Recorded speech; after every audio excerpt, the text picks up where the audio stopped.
Hello, my name is Keshwani. That's Keshwani, Keshwani. We are here because we want to learn algebra. Today is our lesson number 91. Lesson number 91, we are at this stage in the game, in our course, day 86 through 100. We are learning day 86 through 100. We are learning how to solve linear equations. Today is day number 91. Let's see what we have for today. Here's the first problem for today. X minus 2 over 3 plus x plus 4 over 6 equals 4. If you wish to solve it yourself first, that's a good idea. Pause the video in that case, solve the equation yourself first, and then you can continue watching to see how the work compares. But whatever you do not use the calculator. Leave it alone. So, the very first thing we need to do is, we have a 3 and a 6. We need to find a common denominator. How do I make this into a 6? Well, if you multiply top and bottom by 2, this will become 2 times 3 is 6. Here we have a denominator of 1. How do we turn it into a denominator of 6? Well, multiply the top and bottom by 6. So if I have a 4, and if I multiply that by 6 over 6, it's still a 4, because 6 over 6 is 1, and 4 times 1 is still 4. So we haven't changed anything. Same thing here, we haven't changed anything, because we're taking this quantity and multiplying it by 1. That's all. So now we have 6 everywhere. Now that we have 6 everywhere at the bottom, 2 times 3 is 6, this is 6, this is 6. Since we have the same denominator throughout the entire equation, not just on this side, but throughout the entire equation, we can ignore it. For example, if somebody gives you something like this, 12 divided by 6 plus 18 divided by 6, 12 divided by 6 is 2, 18 divided by 6 is 3, 2 plus 3 is 5, so which means 30 divided by 6 is 5. As you can see, you agree. This is a valid equation. Nobody's going to argue about that. 12 divided by 6 plus 18 divided by 6 equals 30 divided by 6. But because the 6 appears in the denominator throughout the whole equation, we can completely ignore it and it will still be a valid equation. Nobody's going to argue about that either. 12 plus 18 equals 30. We haven't done anything. It is still a valid equation. So that's the exact same thing is going on here. Since 6 appears everywhere, we can just ignore it at the bottom. At the top, what we have left is 2 times x minus 2 plus x plus 4 right here equals 4 times 6, which is 24. Now we just have to open the parentheses and finish it up. 2 times x is 2x. 2 times negative 2 is negative 4. That takes care of that part. Then we have plus x and plus 4 equals 24. Now we have to combine the like terms. 2x plus an x is 3x, and what do you know? Here we get a negative 4, here we get a positive 4, it drops out. So 3x equals 24, and because this 3x is so far away, I'm going to bring it closer so it's easier to see. 3x equals 24. How do we get rid of the 3 from the bottom? Well, divide top and the bottom of both sides of the equation by 3. Another way of saying the same thing would be divide the entire equation by 3. The entire equation means you have to divide whatever you do, whatever you're going to do to the left hand side, whatever you're going to do to the one side of the equation, we have to do the exact same thing to the other side. So let's divide the equation by 3. This 3 drops out, and we're left with x. X equals 24 over 3, which is 8. That's it, we're done. Now only thing that is left is, we need to go back to our original equation and verify it to make sure that it is in fact the right answer. It only takes a few seconds, and it's a good insurance policy to buy.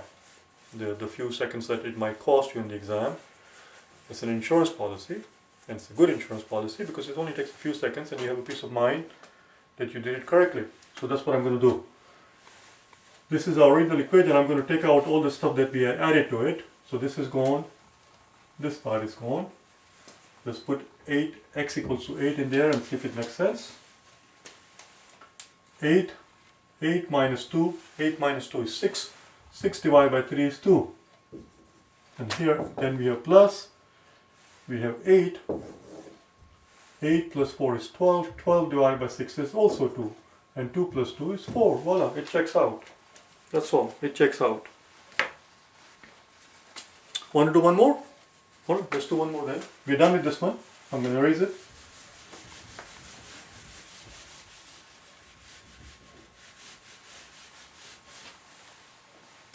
The next one is a little goofy, a little weird. Here we go.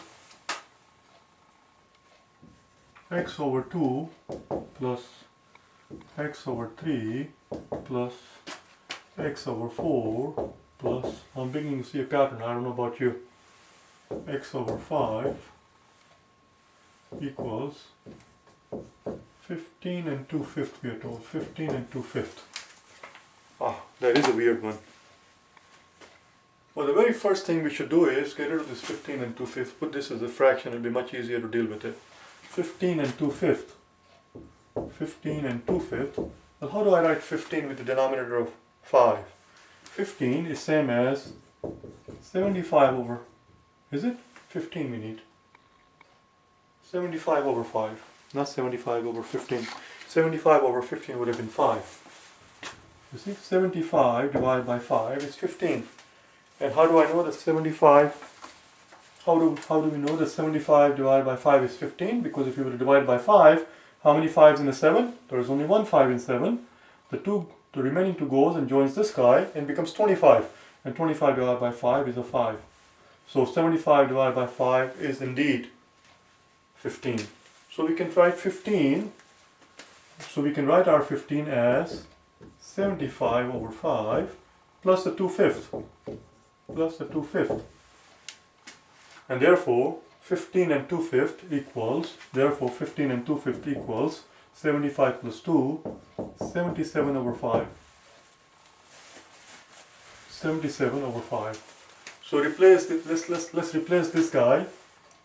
Let's replace this guy, 15 and 2/5. We don't want the compound fraction here. Let's put it at 77 over 5.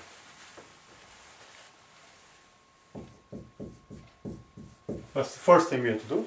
So now we have a simple ordinary fraction. Now we have to find, let's say we are done with this part, so I'm going to erase it. Another way to do the same thing that we just did is just to realize 15 times 5 is 75, which is exactly what we're doing here. 15 times 5 is 75 plus the 2. 15 times 5 is 75 plus the 2. Gives you 77. So it's 77 over 5. Now we have to find a common denominator. Common denominator of 2, a 3, a 4, and a 5.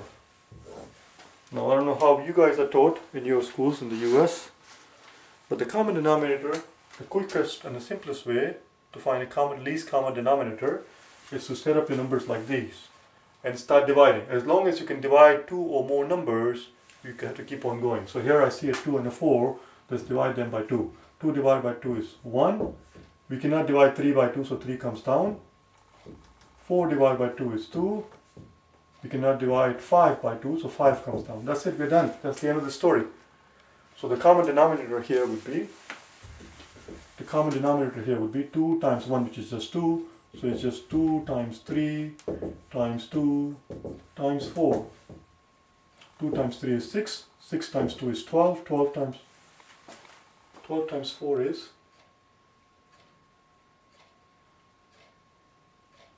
this is not right. Oh, this is not a 4, this is a 5.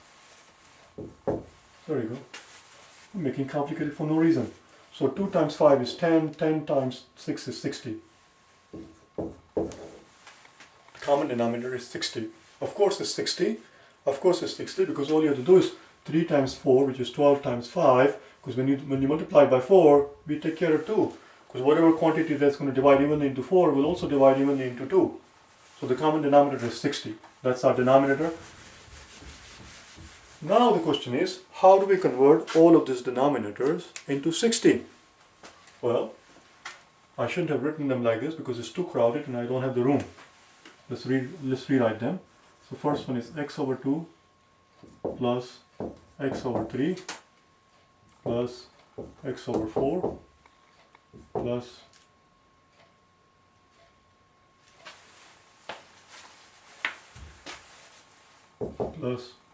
x over 5 equals 77 over 5. Well, we had to convert all of this denominator into 60. We found the least common denominator was 60. How do I convert this denominator to 60? Multiply top and bottom by 30. How do I convert this into 60? Multiply top and bottom by 20. How do we convert this into 60? Multiply top and bottom by 15. How do we convert this into 25? Well, 60 divided by 5 is 12, so multiply top and bottom by 12. And finally, this is 5. Again, the same thing is here, multiplied by 12. That's it. Now, we have a common denominator of 60 throughout the entire equation. 30 times 2 is 60, 20 times 3 is 60, 15 times 4 is 60, 12 times 5 is 60. Since we have the common denominator of 60, we can ignore it. We can get rid of it. So now all we have to do is worry about these guys. 30 times x is 30x, 20 times x is 20x, 15 times x is 15x, 12 times x is 12x, and we are told that all of that equals 77 times 12. Don't waste your time, don't go through the agony of trying to multiply 77 by 12, leave it like that. It's a smart idea to leave everything alone the way it is instead of starting multiplying and dividing in the middle of your process. Always save everything until the last step, very last step, at the very last step, at the very end of the story. If we need to, if we have to, if it's necessary, we'll multiply 77 by 12. One never knows, we may have something that we can cross this out with. Do you understand? Let's keep going. We got to add everything. 30 plus 20 is 50. 50 plus 15. 30 plus 20 is 50.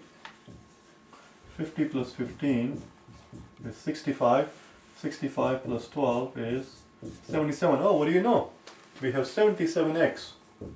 77x equal 77 times 12. Oh, that makes it very easy. Well, that makes the life very easy. If you were to divide both sides of the equation by 77, if we divide both sides of the equation by 77, we can get rid of this 77. You see? And that's it, we're done. Our x equals 12. Now listen, this part that I just did, dividing both sides by 77, I don't want to erase anything, so I don't want to erase everything on the blackboard. I'm gonna redo here. Watch here. I'm gonna redo here in a grown-up method. 77x equals 77 times 12. If it's something like this, you don't have to show this baby step of dividing both sides by 77. You have to be clever enough. You have to be quick enough to realize that if you were to divide both sides by 77, this 77 will drop out and this will drop out. You don't have to show this baby step in there. And immediately you see that x equals 12. X equals 12. That's our answer. X equals 12. Now the very last thing we need to do is to go back to our original equation, plug it in and make sure that it works. So let's do it then. X equals 12. 12 divided by 6, 12 divided by 2 is 6. 12 divided by 3 is 4. 12 divided by 4 is 3, and 12 divided by 5 is 2 and 2/5. How do I know that 12 divided by 5 is 12 divided by 5 is 2 and 2/5? Because 12 divided by 5, let's see where can we put it, let's put it here.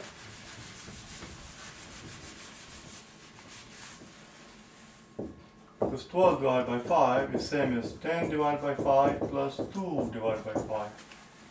Of course, 12 divided by 5 has to be same as 10 divided by 5 plus 2 divided by 5. We have 12 parts, we have 12 things that is being divided among 5 people.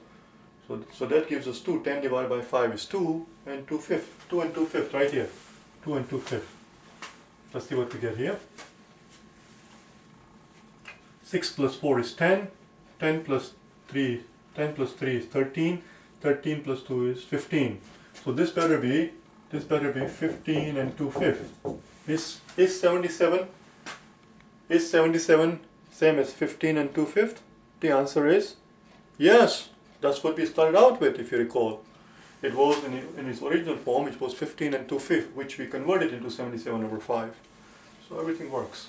Everything fits. It's the right answer. That's it. We are done for today. I will see you tomorrow on day number 92. Alright? Bye now.